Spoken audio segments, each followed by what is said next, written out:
Welcome to the Complete iOS 8 course with Swift. I'm so glad you decided to join us, and I'm really excited to get started on our journey as we learn Swift and the new iOS 8 framework that Apple has just released. I want to cover some housekeeping items. If you've taken courses with us before, feel free to skip ahead. But if you're not sure how these courses work and kind of the goals of the course, I thought I'd go through them together, just so you can have an idea of where we're headed and really how to get the most out of this course.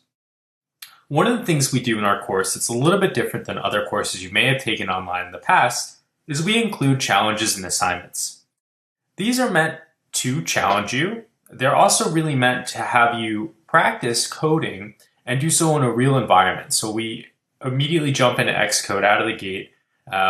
This is the tool you're going to be programming in. We don't like programming in browser because I feel like using the tools really helps you as you learn how to code iOS and make your own applications.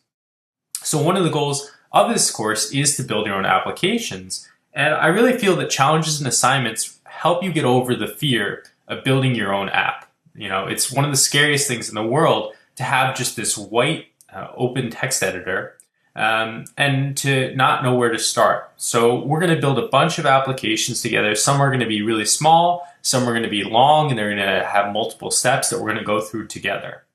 As you build out these challenges and assignments, I recommend that you take a stab at it, that you try to think how to approach it. But we always include solution videos, and we have a thriving discussion forum and community board that I'll be showing you in our next lecture. So I never want you to feel alone or super stressed out that you don't know how to move forward. Check out the solution videos. It's okay, especially if this is your first programming language. We really had to make this course acceptable and understandable to beginners as well as people that have programming experience in the past. So just because you're not getting something and everyone else seems to be getting it doesn't mean that this course isn't for you. It just might mean that you need to take a little bit more time to go through the material. You might have to review a lecture again or ask a question. So one of the questions we get a lot is, why is this course so long? We're releasing a good chunk of our course, and we're going to continue to release additional modules and sections, especially since Apple is still making adjustments to the iOS 8 framework and the Swift programming language. We really want this to be a comprehensive approach to Swift and iOS 8. And as such, we have quite a few different things to take you through. And we really believe in repetition. So if things aren't making sense to you, we will go over a topic 4 or 5 times often. We'll have review videos in there.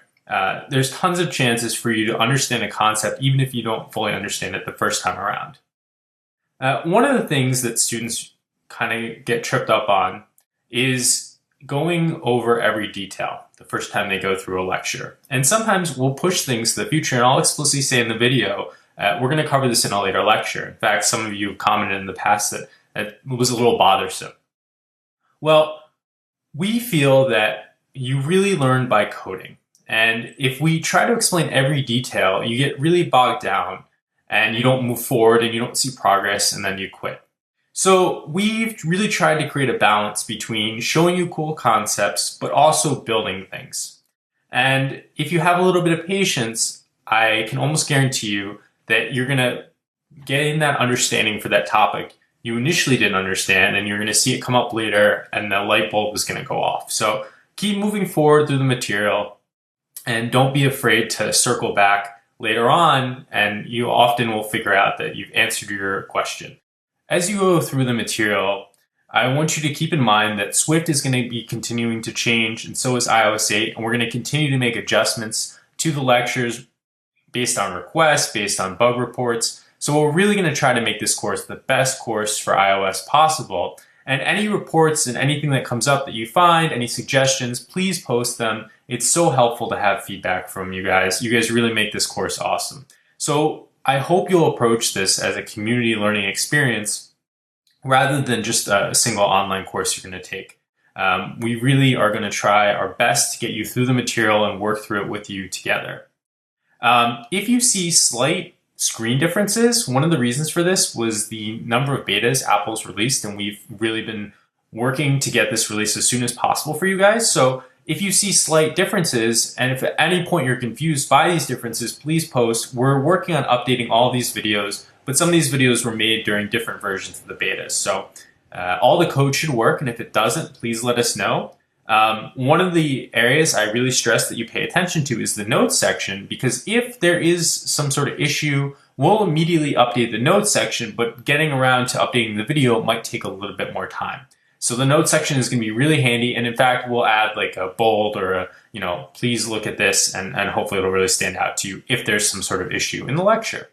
And really quickly, I know I've been rambling, but I would just want to thank every single person who's joined this course. You guys make this course awesome. Shameless plug, if you want to reach out to me or John Nichols, we're both on Twitter. And let me just pull this up real quick so you can see. This is me on Twitter. And John Nichols, who was instrumental in helping us develop the content for this course, is also on Twitter. That's his awesome Twitter page. So really hope you enjoy it. Please leave feedback, and let's get started.